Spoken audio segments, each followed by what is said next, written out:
Il fallait oser et il l'a fait.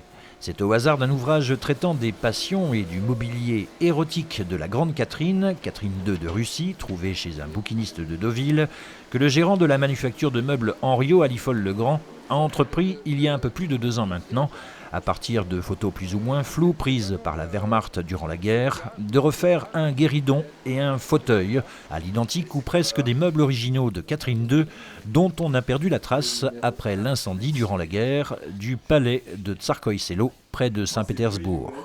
Mobilier érotique donc, car à l'époque, les mœurs étaient, paraît-il, plus libres, et Catherine II très libertine. Tout à cette époque était réalisé de façon naturelle. Le libertinage était dans les mœurs.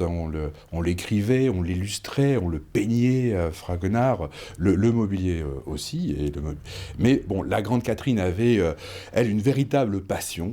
Il y avait plusieurs amants, adorait les jeunes hommes et donc avait dédié 3-4 de ses pièces dans son château pour donner libre cours à son libertinage. On dit de Catherine II de Russie qu'elle faisait tester, du palefrenier à l'officier, ses amants d'un soir par ses suivantes. Les accoudoirs coquins du trône narrent l'histoire mieux que je ne le ferai. Quant au guéridon, il est également sans équivoque. Le dessus du guéridon représente la map monde, représente la terre à plat ronde, d'accord ? Donc la terre nourricière ronde. Et la terre est supportée, comme le tableau de Courbet, l'origine du monde, hein, on en est là, donc par... Donc, alors, ce ne sont pas des testicules, mais ce sont des seins. Ensuite, on a la verge, le phallus. Mais le monde n'est pas supporté directement sur la verge, qui est quelque chose de dur et de très viril, mais au contraire, sur une jouissance, et une éternelle jouissance, puisqu'on est sur...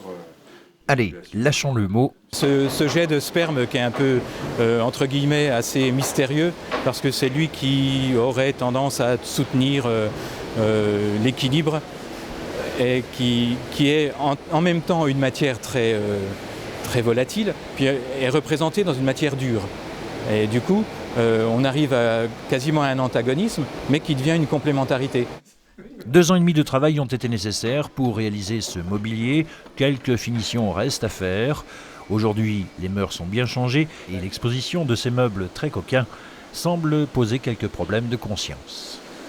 C'est vrai, on a rencontré plusieurs difficultés pour la présentation de ce mobilier, pour l'exposer. Nous ne sommes pas un siècle de libertinage comme au XVIIIe, pas du tout.